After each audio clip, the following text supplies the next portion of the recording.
সুপ্রিয় দর্শক, আজকে আলোচনা আমরা করব ডার্মাটাইটিস নিয়ে। যাদের চুল পড়ে যাচ্ছে তাদের ক্ষেত্রে আজকের আলোচনাটা খুবই গুরুত্বপূর্ণ। পুরোপুরি আলোচনা শোনার জন্য সবাইকে স্বাগত জানাচ্ছি। আসসালামু আলাইকুম, আমি রোমান। চলুন শুরু করা যাক। ভিটামিন যুক্ত নতুন লাইফ বয় হ্যান্ড ওয়াশ। প্রিয় দর্শক, আজকে আমরা জানবো খুশকি কেন হয়, খুশকি হলে কি হয়, খুশকি হলে করণীয়, এর প্রতিরোধ, এর প্রতিকার। আমরা মেডিকেল ল্যাঙ্গুয়েজ এটাকে বলি dermatitis, atopic dermatitis, seborrhoeic dermatitis, atopic, seborrhoeic সহ আরো অনেক ডার্মাটাইটিস আছে, যেগুলো নিয়ে আমরা অন্য একদিন বিস্তারিত আলোচনা করব। পুরোপুরি আলোচনা চলুন শুরু করা যাক। আজকে আমরা প্রথমেই জানবো ডার্মাটাইটিস কি অথবা খুশকি কি। খুশকি একটা ডেড সেলের মতো একটা জিনিস। মাথার স্ক্যাল্পে এটা হয়, আরো বিভিন্ন জায়গায় স্কিনের সফট এবং অয়েলি স্কিন গুলোতেও হতে পারে। মাথার স্ক্যাল্পে এই ডার্মাটাইটিসটা হয়, হলে এটা চুল পড়ে যায়, চুলের আগা ভেঙে যায় অথবা ডগা ভেঙে যায় অথবা চুলের গোড়া পাতলা হয়ে যায়। বেশিরভাগ ক্ষেত্রেই আপনাদের হাতের সাথে এইভাবে চুল ওঠে, চিরুনির সাথে ওঠে। তবে আমাদের মুখ্য উদ্দেশ্য আজকে চুল পড়া না, আমরা ডার্মাটাইটিস নিয়ে আলোচনা করবো। আসলে শিশু খেতেও চায় বেশি বেশি এসএমসি মনিমিক্স। প্রিয় দর্শক, ভেজা চুলে স্ক্যাপ অথবা মাথায় পর্দা ব্যবহার করলে অনেক সময় চুলের মাথার যে স্ক্যাল্পের পাতলা আবরণটা, ওইটা আস্তে আস্তে সফট হয়ে যায় এবং আস্তে আস্তে ধীরে ধীরে মৃত সেলে পরিণত হয়, ডেড সেল যেটাকে বলে। তো ডেড সেলটাই হাতের সাথে অথবা চিরুনির সাথে আস্তে আস্তে পড়ে। এটাকে মনে হতে পারে আমাদের যে উপর থেকে কি জানি যে রোদে যেভাবে উড়ে বেড়ায় ওটা পড়তেছে। তাইলে গুরুত্বপূর্ণ বিষয় আমরা জানলাম, স্ক্যাল্পে যে ডেড সেলটা, এটাই ডার্মাটাইটিস। ডার্মাটাইটিস কেন হয়, এর মধ্যে একটা কারণ আমরা বলছি, ভেজা চুল অনেক সময় শুয়ে থাকলে, ঘুমায় থাকলে অথবা স্ক্যাল্প ব্যবহার করলে এই ভেজা চুলে ডেড সেলগুলি তৈরি হয়। আস্তে আস্তে আমরা বিস্তারিত আলোচনায় ফিরে যাচ্ছি। চলুন প্রিয় দর্শক, একটা বিরতির পরে আবার বিস্তারিত আলোচনা করা যাক। Get well dental plus peak, সুস্থ দাঁতে সুন্দর হাসি। প্রিয় দর্শক, বিরতির পর ফিরে আসলাম। সবাইকে অসংখ্য ধন্যবাদ আমাদের সাথে থাকার জন্য। আজকে আমাদের টপিক ছিল সেবোরিক ডার্মাটাইটিস, অর্থাৎ মাথায় চুলে খুশকি। খুশকি হলে আস্তে আস্তে এটাকে পিটিরিয়াসিস ভার্সিকালার অথবা সলিড রূপ ধারণ করে। আস্তে আস্তে আমাদের ঘাড়ের অংশ অথবা এই যে গ্রোইনের অংশ, এইখানের অংশগুলোতে আস্তে আস্তে কালো দাগ, ছোপ এগুলো দেখা দিতে পারে। তো খুশকি হলে আমাদের করণীয় কি, এই ব্যাপারে আমরা এখন আলোচনা করব। খুশকি হলে বেশিরভাগ সময় 1 ঘন্টা অথবা আধা ঘন্টা সময় রোদে বসে থাকার চেষ্টা করবেন। আস্তে আস্তে মাথার যে স্ক্যাল্পগুলি আছে এগুলি আস্তে আস্তে এইভাবে ম্যাসেজ করার মাধ্যমে এই ডার্মাটাইটিসগুলি জড়ায় ফেলতে পারবেন।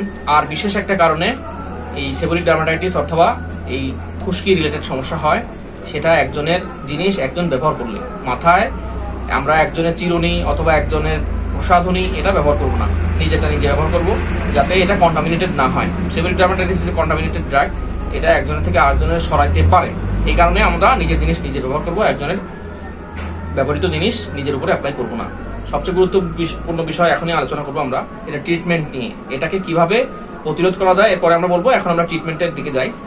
বাসায় ঘরোয়াভাবে ডাক্তারি পরামর্শ ছাড়াই আপনারা কিছু জিনিস ব্যবহার করলে এই সেবোরিক ডার্মাটাইটিস থেকে রক্ষা পেতে পারেন। এর মধ্যে গুরুত্বপূর্ণ অংশ হচ্ছে শ্যাম্পু। যে কোনো একটা ডিসিশন নেবেন, যে কোনো একটা শ্যাম্পু ব্যবহার করবেন। আমার পরামর্শ, হেড অ্যান্ড শোল্ডার শ্যাম্পুটা অনেক ভালো, ছেলে এবং মেয়ে উভয় ব্যবহার করতে পারেন। এবার আমি বলবো শ্যাম্পু ব্যবহারের নিয়ম। নিজেরটা নিজে ব্যবহার করতে পারলে খুবই ভালো হয়, অথবা একজনের হেল্প নিলে সবচেয়ে ভালো হয়। শ্যাম্পু করবেন ন্যূনতম একেবারে মিনিমাম 15 মিনিট সময় নিয়ে। মাথার স্ক্যাল্পে আলতোভাবে, নখ দিয়ে না। নখে আমাদের অনেক জীবাণু আছে, অনাইকোমাইকোসিস রিলেটেড, যেটা সেবোরিক ডার্মাটাইটিস হতে গুরুত্বপূর্ণ ভূমিকা পালন করে। অনাইকোমাইকোসিস, নখের মধ্যেকার জীবাণু।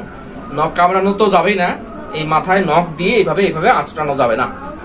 তাহলে কি করতে হবে, গুরুত্বপূর্ণ বিষয় কি, নখ দিয়ে মাথায় আঁচড়ানো যাবে না, এইভাবে হাতের নরম অংশটা দিয়ে আস্তে আস্তে আলতোভাবে মিনিমাম 5 থেকে 15 মিনিট ম্যাসেজ করতে হবে। এবং যদি ম্যাসেজ করতে না পারেন, ন্যূনতম 10 মিনিট মাথায় চুলে স্ক্যাল্পে ফেনা করে রেখে দেবেন, এরপরে ধুয়ে ফেলবেন। মাথায় কোনোভাবে তেল অথবা তেলের মতো কোনো জিনিস, অয়েলি জিনিস, সেটা ব্যবহার করবেন না। সময় পেলে রোদে একটু বসবেন।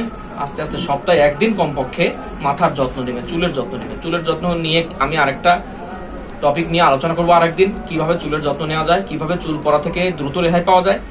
আজকে যেহেতু আমাদের আলোচনা সেবোরিক ডার্মাটাইটিস নিয়ে, আমরা সেবোরিক ডার্মাটাইটিসের কিভাবে ট্রিটমেন্ট করা যায় এটা ফার্স্ট স্টেজে আছে, এটা সেকেন্ড স্টেজ আমি এখনই বলতেছি।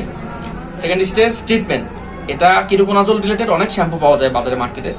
আপনারা বিশেষ বহুল পরিচিত সিলেক্ট প্লাস শ্যাম্পু দেখতে পারবেন, ড্যান্সেল শ্যাম্পু দেখতে পারবেন, আরো অনেক শ্যাম্পু আছে যেগুলোর সাথে কন্ডিশনার সহ শ্যাম্পু পাওয়া যায়। এরকম আরো অনেক শ্যাম্পু আছে। এগুলো ইউজ করতে পারেন। একই নিয়ম, সপ্তাহে 2 দিন ব্যবহার করবেন শ্যাম্পু এবং 15 মিনিট, ন্যূনতম 10 মিনিট মাথায় স্ক্যাল্পে ফেনা করে রাখবেন। যাদের পিটিরিয়াসিস ভার্সিকালার আছে, সলিটরি সমস্যা রিলেটেড আছে ঘাড়ে অথবা গায়ে, তারা শ্যাম্পুর ফেনাটা গায়েও দিয়ে রাখতে পারেন। দিয়ে রেখে আস্তে আস্তে ধুয়ে ফেললে পারে এটা চলে যাবে আস্তে আস্তে।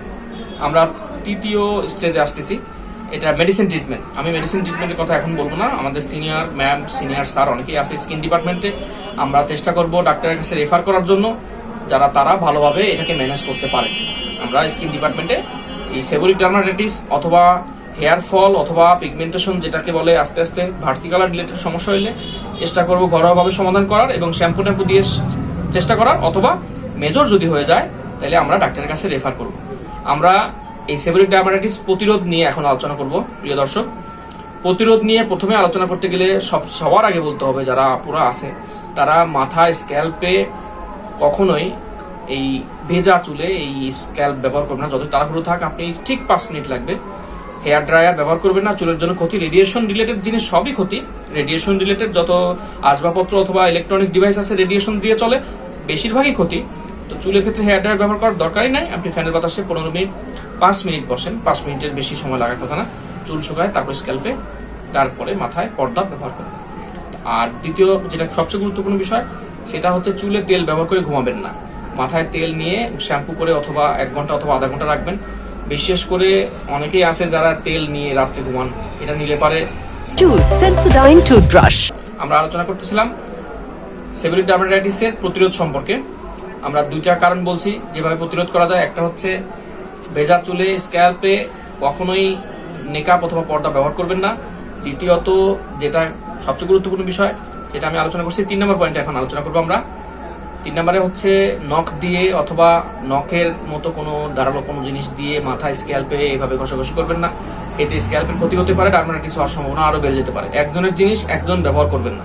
চিরুনি হোক, সেটা আরো অনেক ঘনিষ্ঠ রিলেটেড কোনো জিনিস হোক, একজনের মাথায় ডার্মাটাইটিস আছে অথবা স্ক্যাল্পে সোরিয়াসিস রিলেটেড বড় সমস্যা আছে, আপনি তার কাছে ঘুমাবেন না অথবা তার জিনিস ব্যবহার করবেন না। এতে করে আপনার সাথে তার কন্টামিনেশন হওয়ার সম্ভাবনা বেড়ে যাবে। সবচেয়ে গুরুত্বপূর্ণ বিষয় আলোচনা করলাম আমরা সবাই। আজকের আলোচনার টপিক ছিল আমাদের স্ক্যাল্প ডার্মাটাইটিস অথবা সেবোরিক ডার্মাটাইটিস।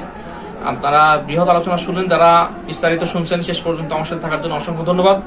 প্রিয় দর্শক, ভালো থাকবেন, ভালো রাখবেন। আল্লাহ হাফেজ। আমার জন্য দোয়া করবেন, সাবস্ক্রাইব করার জন্য অসংখ্য ধন্যবাদ।